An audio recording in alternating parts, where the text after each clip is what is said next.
एक गांव में एक चुड़ैल का साया था जिससे उस गांव के लोगों की जिंदगी ही बदल गई। आइए देखते हैं कि गांव के लोगों के साथ क्या हुआ था। एक दिन गांव की 3 औरतें जिनका नाम श्यामा, रूपा और सपना होता है, आपस में बैठकर बातें कर रही होती हैं। अरे रूपा बहन, मैं तुम्हें क्या बताऊं, मेरी सास ने तो मेरा दिमाग खराब कर रखा है। अगर मेरा बस चले तो मैं उसकी जान ही ले लूं।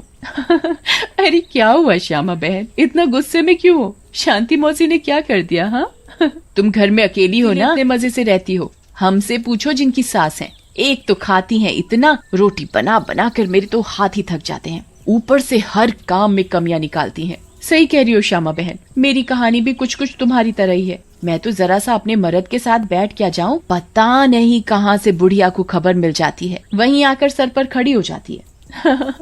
हाँ ये तो चिंता की बात है सपना बहन, मौसी को समझाओ, नहीं तो दादी कैसे बनेंगी। रूपा की बात सुनकर तीनों जोर जोर से हंसने लगती हैं। तभी उनकी नजर एक गोलगप्पे वाली पर पड़ती है। गोलगप्पे वाली बहुत ही सुंदर होती है, उसे देखकर तीनों से रहा नहीं जाता और वो तीनों गोलगप्पे वाली के पास चली जाती हैं। अरे तुम तो औरत होकर गोलगप्पे बेच रही हो। ये तो पहली बार देखा है। अरे तो बहन, इसमें बुराई क्या है, कोनो गलत काम थोड़ी ना कर रहे हैं, मेहनत कर रहे हैं। वैसे आप लोग खाओगे गोलगप्पे? बातें तो बहुत अच्छी बनाती हो, चलो देखते हैं गोलगप्पे कैसे हैं।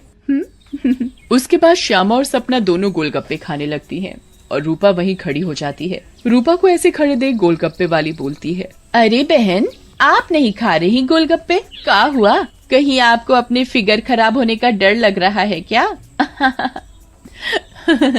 अरे नहीं, ऐसी बात नहीं है, मैं बस बाहर का सामान कम खाती हूँ और कोई बात नहीं, इन दोनों को खाने दो। श्यामा और सपना गोलगप्पा खाने के बाद बोलती हैं, अरे वाह गोलगप्पे वाली, क्या गोलगप्पे हैं, मुंह से तो स्वाद ही नहीं जा रहा, मजा आ गया। ऐसे गोलगप्पे मैंने जिंदगी में कभी नहीं खाए, तुम तो रोज आया करो, मैं तो रोज ही खाऊंगी। हाँ हाँ बहन जी, कहने की बात है, अब तो मैं रोज ही आया करूंगी, नया नया काम जो खोला है। उसके बाद वो गोलगप्पे वाली वहाँ से चली जाती है और वो तीनों औरतें भी अपने अपने घर चली जाती हैं। अगली सुबह रूपा पानी भरने के लिए कुएं पर जाती है। वहाँ औरतें आपस में बातें कर रही होती हैं। अरे रूपा बहन, पता है तुम्हें श्यामा और सपना कहाँ है? कहाँ है मतलब? अरे अपने घर पर होंगी और कहाँ? आहा, अरे नहीं रूपा बहन, वो दोनों अपने घरों से गायब हैं। कोई कह रहा था कि उनका चक्कर चल रहा था मर्दों के साथ और उन्हीं के साथ घर छोड़कर भाग गई हैं। बेचारे उन दोनों के पति। रूपा को ये बात सुनकर बहुत गुस्सा आता है और वो बोलती है, तुम्हें शर्म आनी चाहिए, औरत होकर औरतों के बारे में ऐसी बातें करते हो। ऐसा कहकर रूपा वहाँ शाम को वही गोलगप्पे वाली गांव में फिर से आती है। चीनू और टीनू नाम के 2 मंचुले उसे देखकर बोलते हैं,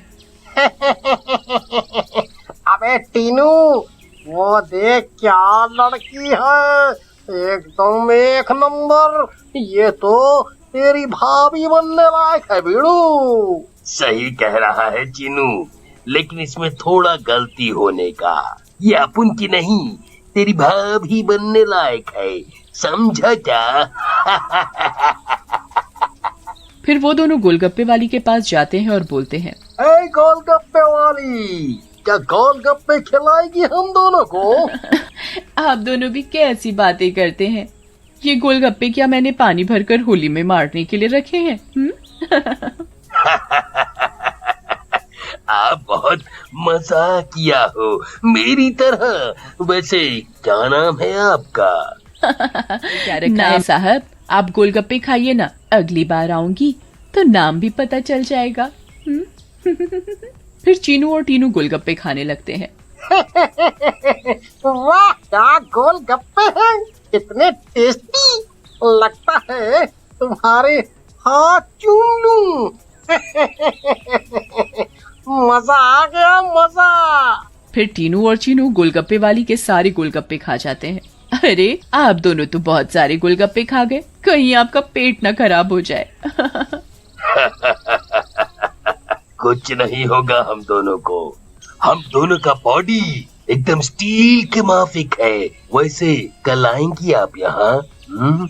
लेकिन गोलगप्पे वाली कुछ नहीं बोलती और वहाँ से चली जाती है। रात में ज्यादा गोलगप्पे खाने की वजह से टीनू और चीनू के पेट में दर्द होता है। हाय रे, मर गया।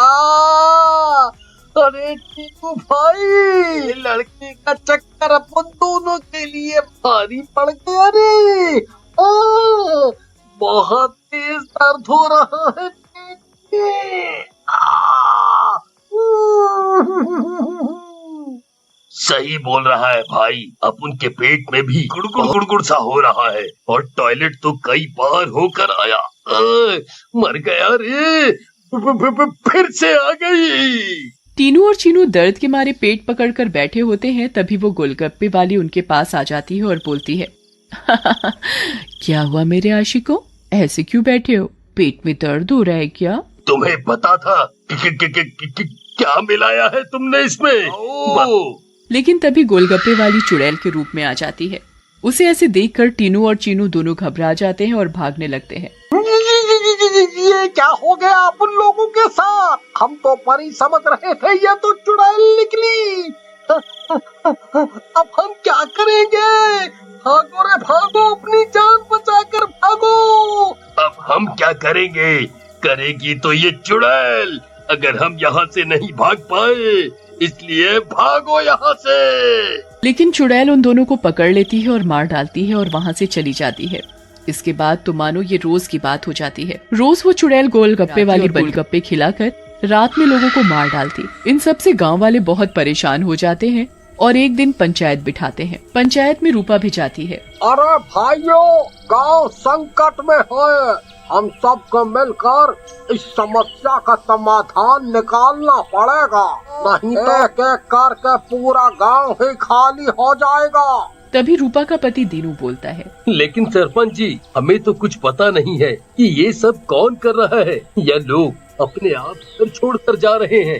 सही कह रहे हो दीनू बेटा, लेकिन हम ऐसे शांत तो नहीं बैठ सकते और अपने गांव वालों को जाने नहीं दे सकते।